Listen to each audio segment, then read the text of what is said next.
Welcome to week 9 office hours. I'm here with Tiffany Wong, as I was last week, and we wanted to talk about your forums and answer some questions that you raised. One of the things we asked you to do was to consider the ways in which the institutional tensions that became so apparent in Qin and Han might have some relevance to your own countries today. And we had a wonderful set of responses from the US, Australia, the Netherlands, Pakistan, Malaysia, Bulgaria, Sri Lanka, Poland, Argentina, all over the world. I was struck that some of you sort of said, okay, well, how does, for example, centralism versus regionalism play out in our country today? But some of you introduced new tensions that you see as being dominant. But I think it's a good idea to think of politics in terms of those tensions. Now, there were other issues that came up. People wanted to know, does China X cover as much ground as the undergraduate course? China X covers more ground than the undergraduate course. So let me explain what happened. In the undergraduate course here at Harvard, where students are full-time students, we were doing 3 modules a week, as well as having 2 hours of class discussion, as well as having papers and exams. And we decided that we could try to push out 2 modules a week or 3 modules a week to you, but that this was actually more demanding. And for people who are working, and most of you are working or you're in school somewhere else, that this was really too much to ask. And that's why it's taking so long. I would not object to moving things along more quickly. But we've also had a chance now to revise the modules, revise the assessments, and we'll be doing more revision when we go to the next version of China X next year. But we won't talk about that yet. But we have lots of plans for next year. And the mini survey. And how did that turn out? People said yes, no, longer, shorter? Actually, a lot of people said that it was the right amount, just right. Okay. And then a couple people thought that it could be longer. So Okay. thank you for taking the mini survey. And then there was a question which you've alerted me to, is that we had what people regarded as an ambiguous statement. Ending commercialization and taxing in kind. Did it mean they ended commercialization and ended taxing in kind, or was it ending commercialization on one hand, taxing in kind on the other? This refers to the Emperor Wu's policies. Ending commercialization makes possible taxing in kind. Taxing in kind says we don't have to have a money economy. We can simply pay our taxes by paying some of the fruits of our labor, the grain, the cloth, or whatever. And commercialization says, no, we have a money economy. So if you want to have taxing in kind, you don't really want to have so much commercialization. So it's really they're ending commercialization and replacing it with taxation in kind. That was the idea. Okay? Now, we had a discussion forum for this week that had to do with the salt and iron debates. And remember, the salt and iron debates are this sort of paradigmatic division that runs through much of Chinese history between 2 different views of the relationship between the state and the economy. The Lord Grand Secretary likes a big state, right? Yes. She's the Lord Grand Secretary. I'm going to be the Confucian literati, and I want this sort of an agrarian, self-sufficient economy. I want government out of things. I also don't want really to be a strong military power. So I think it doesn't really fit exactly what we would call the Republican Democratic camps in the United States. But so we had a number of Great responses. really good responses. MDM Heath makes the point, and I think quite rightly, that this is a debate about what's the right role of the state, what's the fair distribution of wealth, that this is an enduring issue. And that's exactly why we asked you to read it in the Han Dynasty. It's an enduring issue in Chinese history, but also fundamentally, it's a question that all of us in complex societies have to deal with. Yes. And 2 of our readers definitely make this point. Yeah. But you know, what's really struck me this time, Tiffany, is that we had a whole series of exchanges between 2 people talking back and forth to each other at great length. Yes. And you can see those in the forum, Yes. right?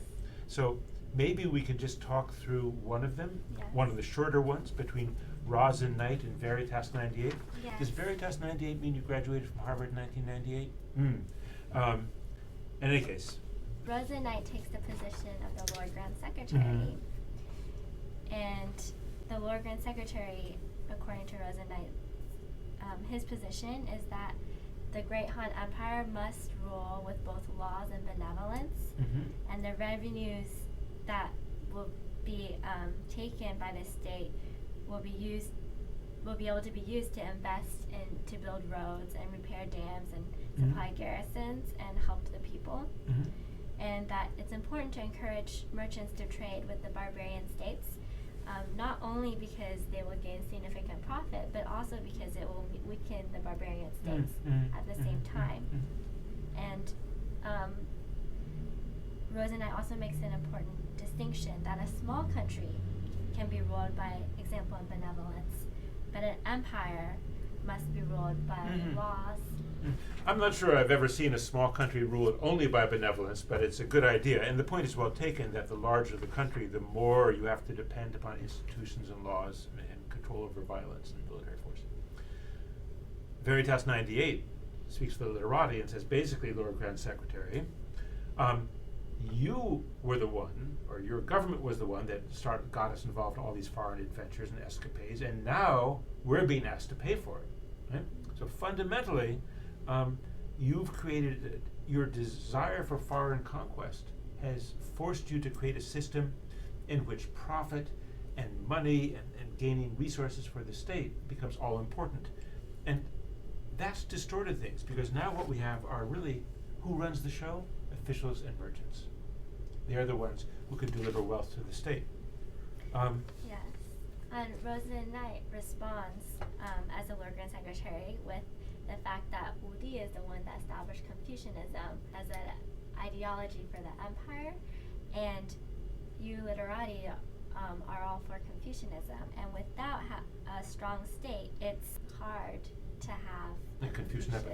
That if us literati, right, like Confucianism, then you're saying our strong state brings stability and good order, which makes Confucianism possible. Right. Well, speaking again for the literati, I'd have to say that Emperor Wu could have been a great conciliator. He could have built a wonderful state with a more activist state within the borders. But now what you've done is you've gone out with your military campaigns, right? And that's the source of all the problem. And you led us to a situation where the people are suffering. And remember, if the people suffer, they can revolt. Well, there's another exchange just between Lucy Costa and Keth. This is probably the most extensive exchange we've ever seen on any of the forums here at Harvard X. Also, we think that it's actually a very, very insightful discussion. A number of you noticed this as well, and you complimented them and appreciated their work. We had actually fewer people participating in the forum this time than usual. Seems to have been a bit demanding for people, but we want you to participate. And go and read Lucy Costa and Keth. Go look at Rosa Knight and Veritas 98 and the other people who are really exchanging ideas and trying to figure this out. It's really great, and we really appreciate it. I did have one last comment I wanted to bring up, and this is from Alexander Martin, who doesn't take a position so much on, doesn't play the roles, but actually takes the note that this is really, in his view, a split between moral idealists, literati, and pragmatic realists, the people at court. And I guess in the end he finds the literati somewhat unrealistic. Right? I think there's something to that the literati seem to have an ideal of the self-sufficient agrarian society, and they don't want to allow the kinds of economic and social change that are taking place, which were taking place. Well, thank you all very much for participating. This week, what do we have coming up? Oh yes, one last thing. I noticed that some people also wanted to talk about the contemporary applications of salt and iron, and actually related it to some other courses they're taking, and pointed out that some of these issues bear on Chinese situation today as well, don't they? With all the big state-owned industries, and really it sounds a lot like the Lord Grand Secretary is in charge again. This week, what do we have coming up? This week we have self-realization coming up. Self-realization. So, if you wonder what self-realization is, I can tell you that involves drugs, Yes. philosophy, Yes. literature, Yes. alchemy. Yes. Weird. But Yes. look at it and tell us what you think, okay? Thanks a lot and goodbye. Thank you.